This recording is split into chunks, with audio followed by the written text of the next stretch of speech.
Good morning, and welcome to another American Phototrex post-processing video. I'm Dave Soldano. Thank you very much for tuning in. And this morning we're going to be post-processing an image we took at Yosemite Valley a week and a half ago, where we had really winter wonderland conditions. They had huge snowfall, and the day after it stopped, you had just great light on all this snow and a lot of just really fun, beautiful images. I'm going to process one from Sentinel Bridge because that's what the girls in our car said they were really anxious to get home and get processing. So I'm going to show you kind of what I see when I look at this picture and the way I'd want to process it. I did bracket there, and I'm glad I did because there was a lot of light and shadow, big difference between light and shadow.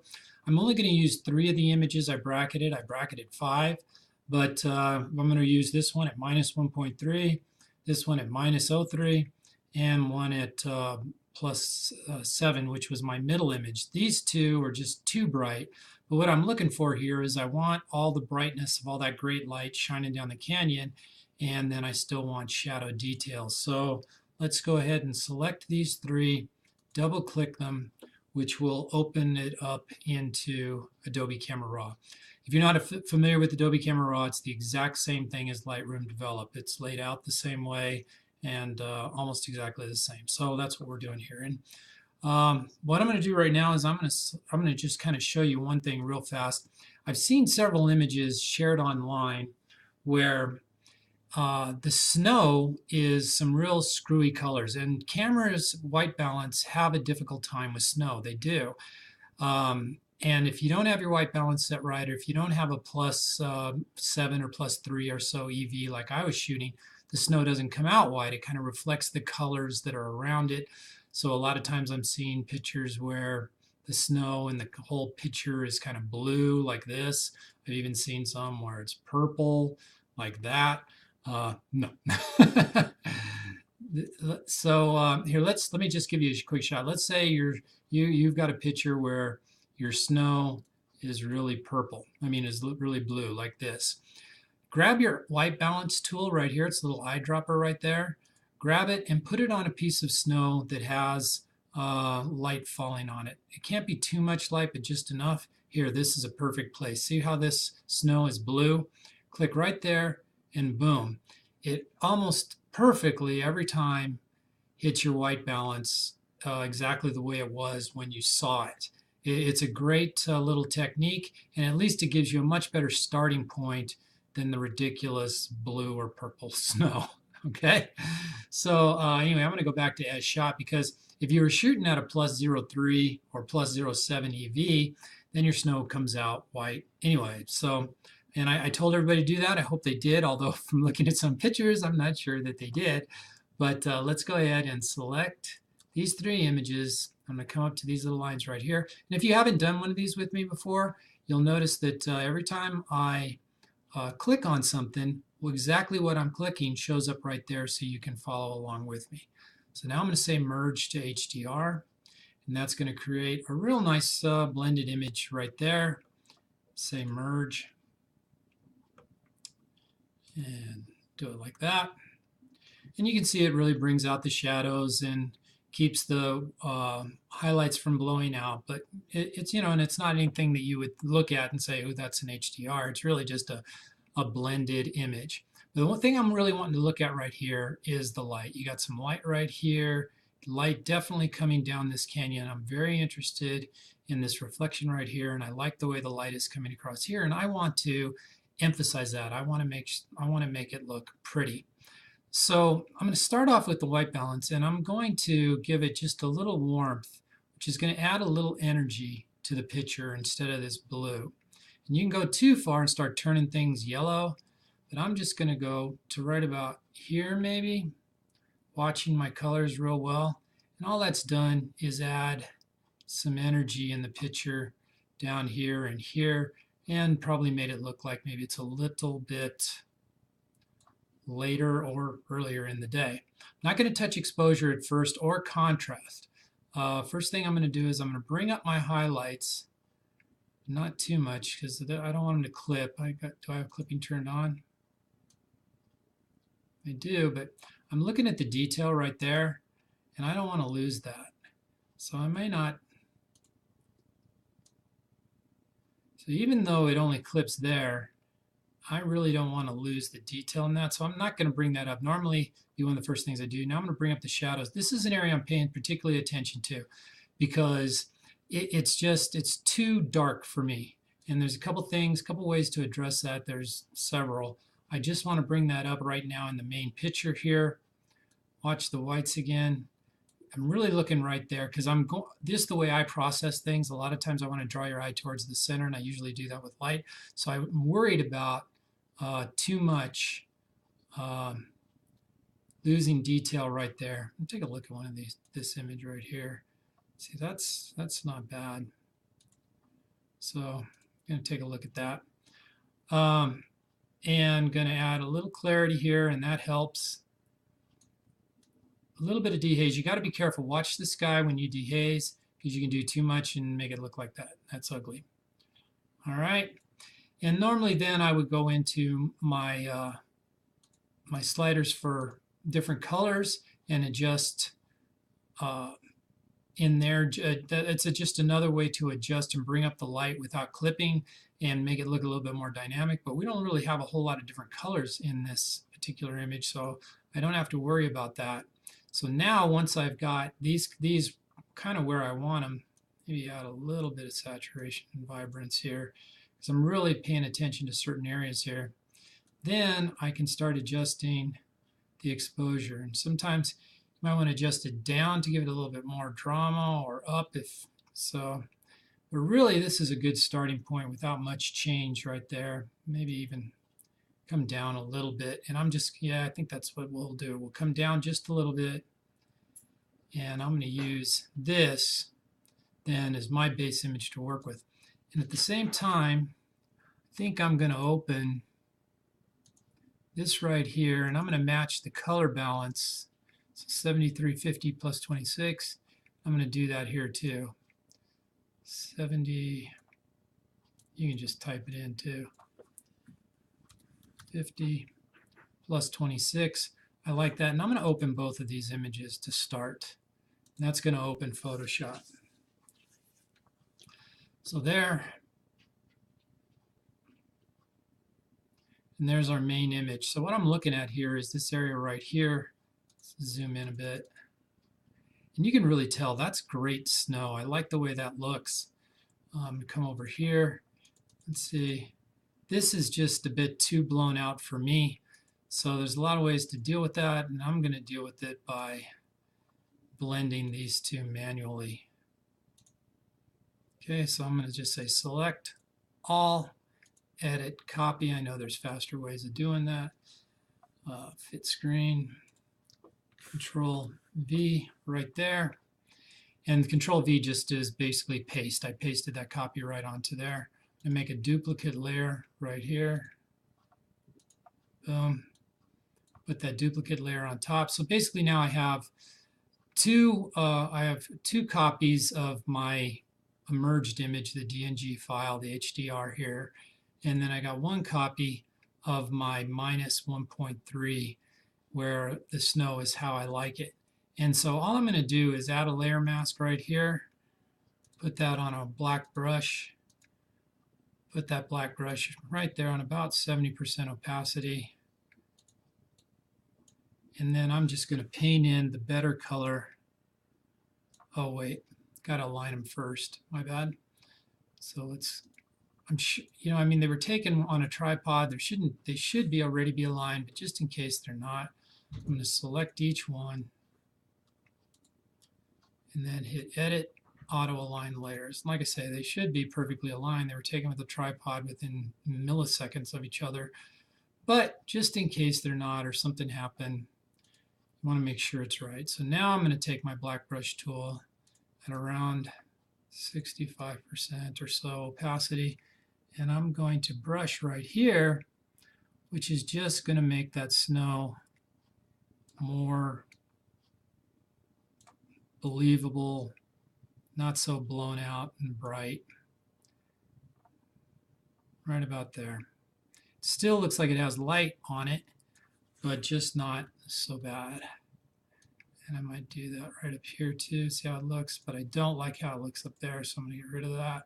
I'm just going backwards. Boom. I like that better. All right, so that's fine, and this is a good base image there. Zoom in and make sure. Yeah, that looks like, see, you can still see a little detail in the snow. You can still see shadows in the snow. That's exactly what I wanted there. I didn't want it so blown out that it just looked like a blob of glowing white. That's Amateur City there. So, and it just looks better. Oops, didn't want that last one. Anytime you start turning white gray, you've gone too far. All right, so this is it. Now, how do we add some dynamic area to the scene? Well, first of all, this is all just too dark, and this just isn't as interesting as we want. We want more detail in this reflection. And I'm going to take these two. I'm going to leave layer, merge layers like that. I'm going to leave one layer kind of shut off down here, so at the end you can kind of see a before and after. And I'm going to use the Nik Efex of Vivesa 2, and there's a lot of ways to dodge and burn and do this. This one just is pretty expedient, and I kind of like the way it handles light. So I'm going to click on Vivesa 2, which opens up the Vivesa panel, and I'm going to add a control point and put it right about here. Make sure it's about as wide as this dark area that I want to be. And I'm simply going to bring up the brightness. And the reason I like Vivesa is because it kind of mimics light. You know, if you went and tried to do this with the layer mask or whatever, you'd have a whole lot of trouble with this area here. But picking a control point and you know, something in the white right here, it does it, and it looks really natural to me. I like it. And bring up the shadows too. And it still looks like it's in shadow. It just doesn't look you know, as boring, and it still looks like beautiful winter snow. So, not sure what's going on up here with this weird color. Oh, look at what I did. I don't know what I did there, but I don't like it. And you got to be careful with where you put your control point for sure. And there we go. So I like that a lot better. And then we're going to add one more control point over here where it's really super dark. And I'm going to brighten that up as well. I want to retain the contrast though, because I really like how the light is separating there. So I'm just going to bring up the contrast along with the light and bring up the shadows too. I just want a more dynamic image. I want it to still look like shadow.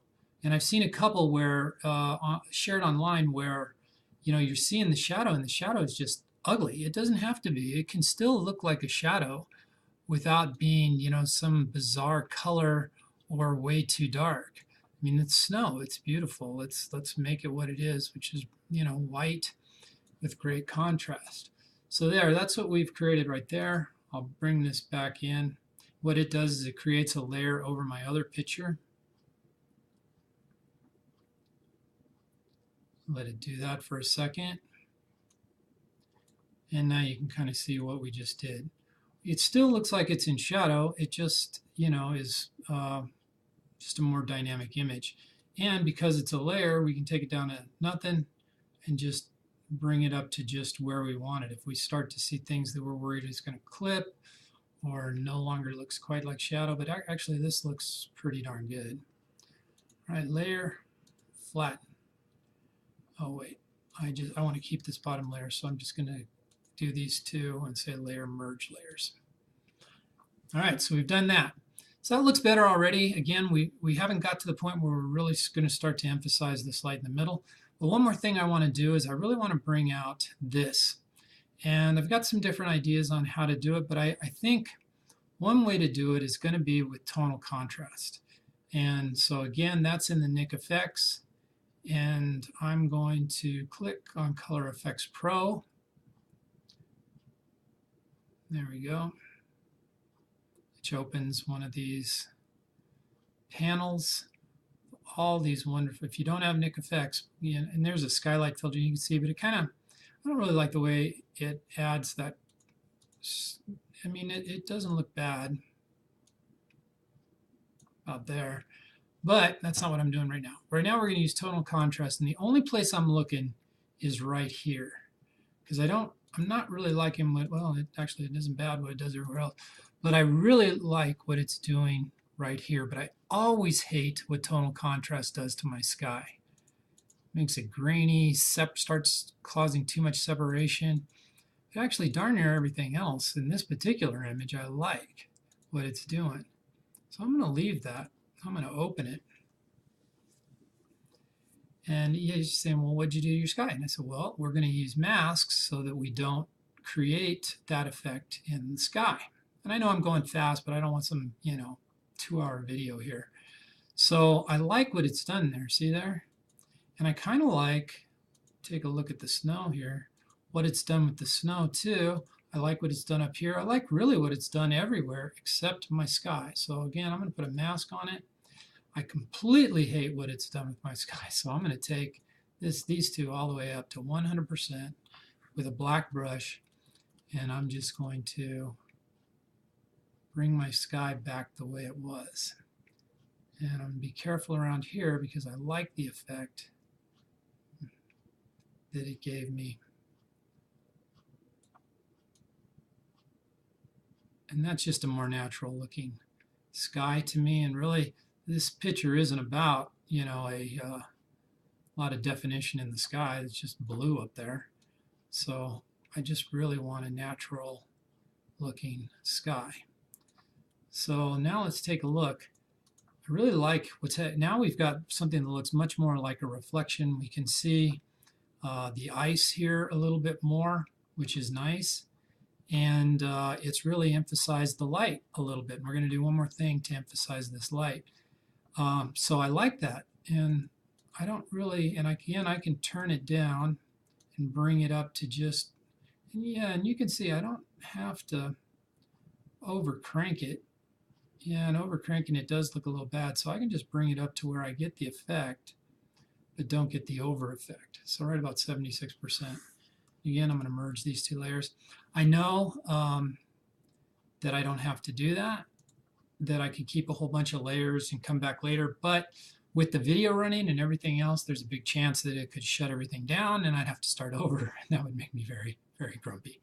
All right, one more thing here. I really would like to bring out some detail and color in this. Obviously not a lot, but I mean, it's reflecting, again, this is almost a white balance issue.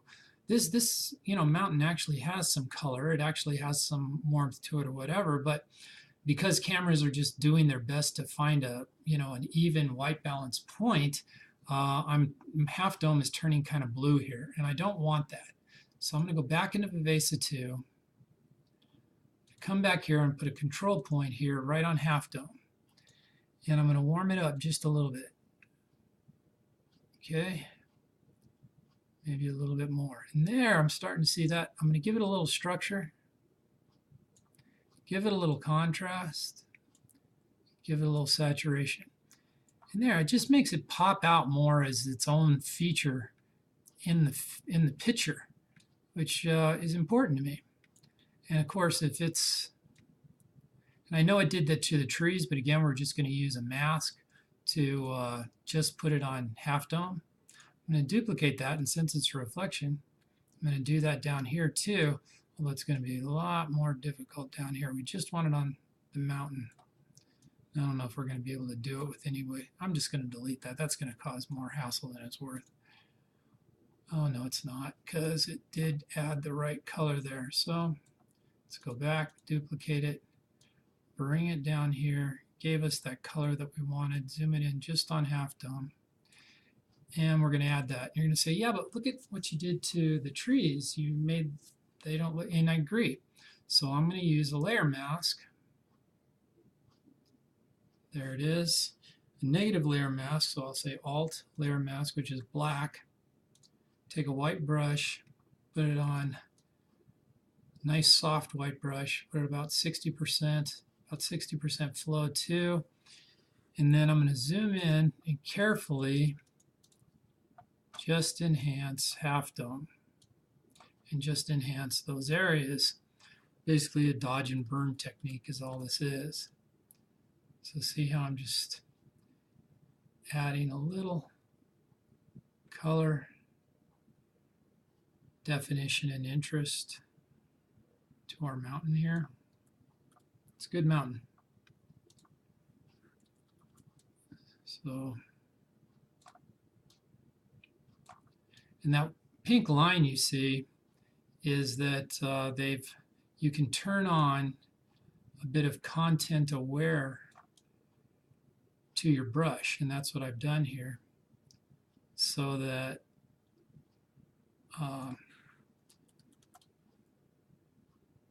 as you brush, it kind of tries to figure out the thing you're trying to brush and keep what you're doing on it instead of where you're not wanting to put it. And it's doing a reasonably good job with that. And down here, didn't like how I got on that tree right there. See, now I'm sure I bled into some trees a little bit here. Let's zoom out and take a look.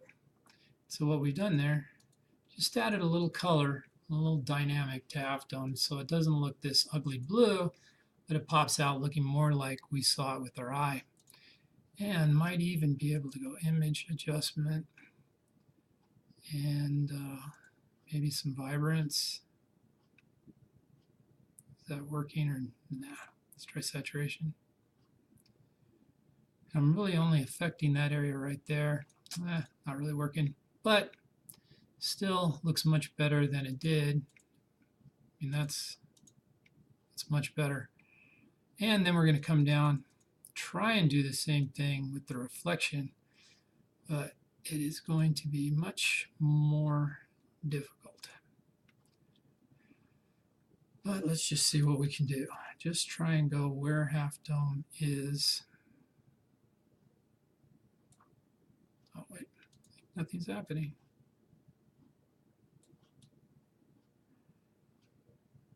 And there, it's just adding a little bit of color to the reflection to match up here. See that? That's much better. So we're going to merge these two layers. All right, so that's good. Now, I really want to add some more, I want it to be a bit more dynamic. And now I really want to emphasize this light that is shining down through the valley. It's really pretty, it's cool in the eyes, and I want to emphasize it. And so I'm going to create a new layer here, duplicate layer. And let's try something a little fun. Let's go Filter, Skylum Software, Luminar. If you don't have this, I highly recommend it. It's got a bunch of great tools to use there. They're fun, and they work really well. And so one I always kind of play with right off the bat is this AI filter, Accent AI. It does a great job of bringing out detail and stuff without over processing the image. You can kind of see what it does right there, and it's really good for like this reflection area. There, isn't that nice? Boy, it does a good job. And it doesn't overdo the sky. I like that. All right, so we're going to do that. Then I'm going to come down here to sun rays. And I know you're looking like, what did you just do? That looks so stupid. Or maybe you're thinking, hey, that's cool. How do I do that? To me, I mean, I don't like that. But I'm wondering what's going to happen if we take the sun and place it behind this tree, put it at a certain angle, right about here, and then take the number of rays down to essentially just none. Give it some radiance, so there we go. Coming right through there. Bring the look down just a little bit, and the amount of rays down to more reasonable.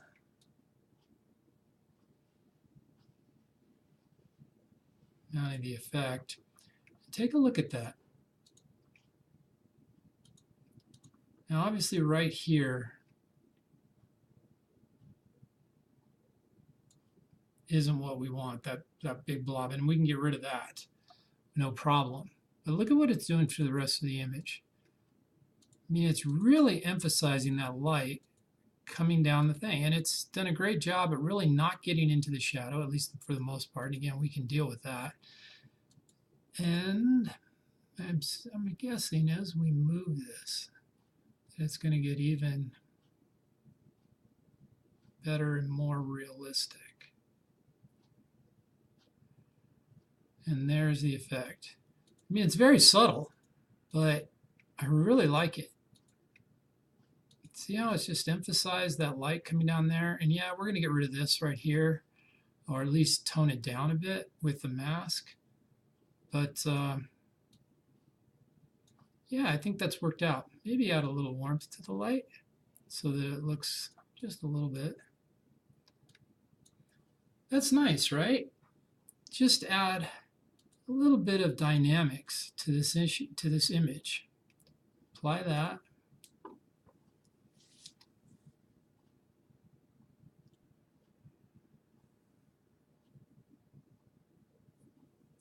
There we go. It's kind of cool, and it doesn't look like I've added any sun or sun rays or anything like that. It just looks like it doesn't look like I've added anything fake to the image. I've just really emphasized a little bit of light here. And again, we've talked about we don't really like what it's done to these trees. Here, this one little line, that's okay, because we can just mask that out. At least tone it down a little bit. And there we go. That's what we did. We just added, again, just a little bit of, we want to tone that down just a bit. All right, that's pretty darn cool, right? I mean, it's really emphasized this. We still got a shadow here, but the shadow looks good. And we've now got this leading line going right down here. We're going to do one more kind of sneaky thing to really make this image pop.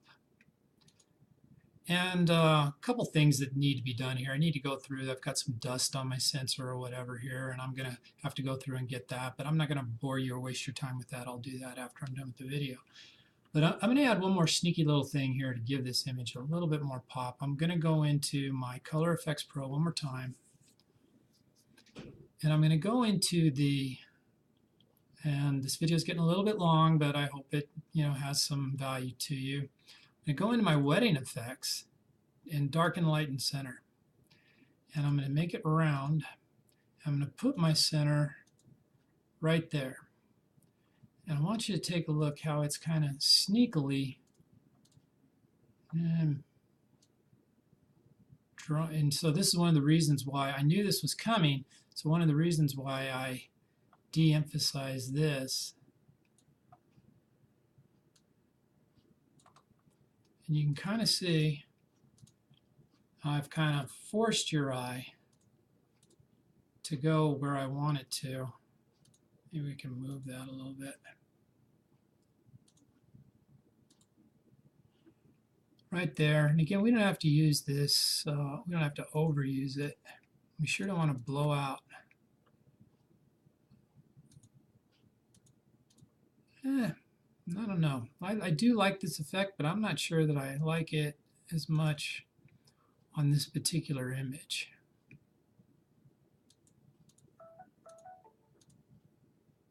So what we can do is we can do it, because it's going to form a layer, we don't have to do it as much.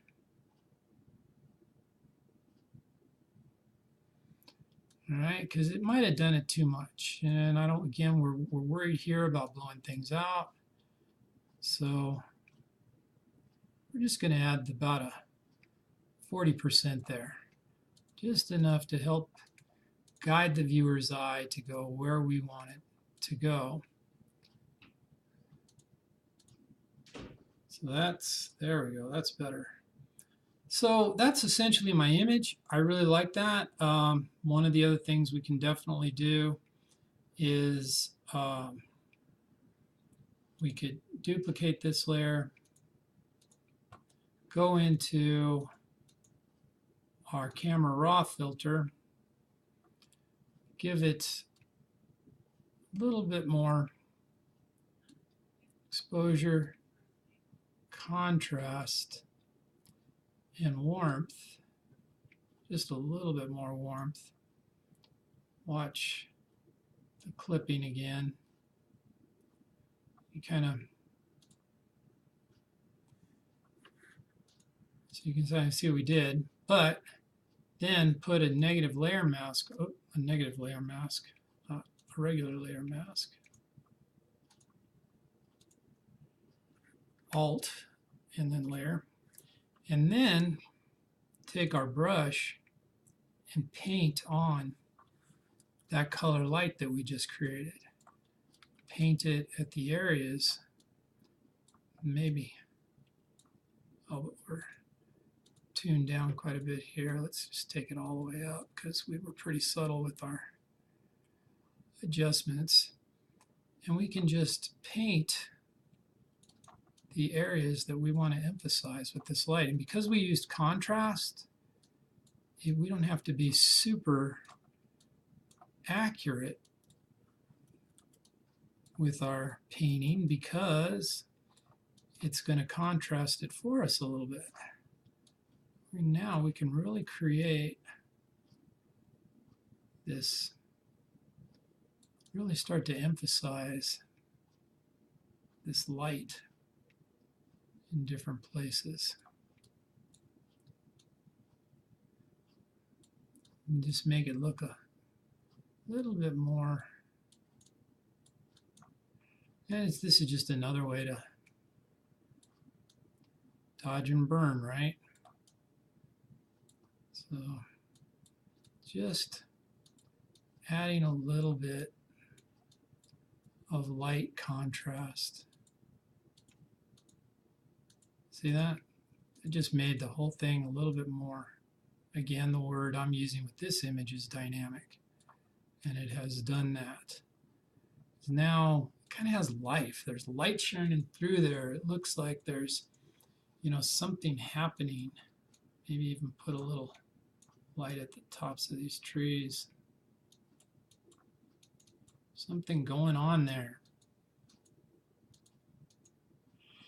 And that looks pretty good to me. I might tweak it a little bit more, maybe try to bring out this ice just a little bit more, things like that. But that's essentially it. Might add a Orton effect and a little sharpening, but it's essentially my image. And I hope you like it. I hope this was helpful to you. Please, if you do like it, give it a little thumbs up. You can subscribe to my channel for these. You don't have to have gone on the workshop to see my videos. I make them available to everybody, but they are tuned more towards the people who've been on our workshop, because these are actually images that we used on our workshop. All right, so I hope this was helpful. I hope you enjoyed it, and hope to see you at another workshop. Have a great end of your winter here. Okay, bye-bye.